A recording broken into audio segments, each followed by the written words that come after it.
अस्सलाम वालेकुम दोस्तों मैं कुछ दिनों से देख रहा हूँ कि दरियाओं को लेकर बहुत ज़्यादा चर्चे हो रहे हैं, ख़ास तौर पर दरिया रावी को लेकर।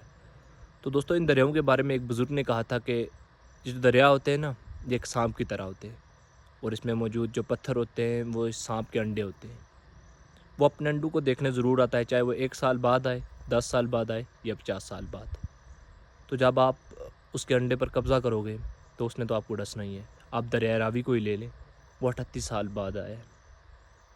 तो खुदारा इन दरियाओं से दूर रहें, खुद को भी बचाएँ और अपने प्यारों को भी बचाएँ।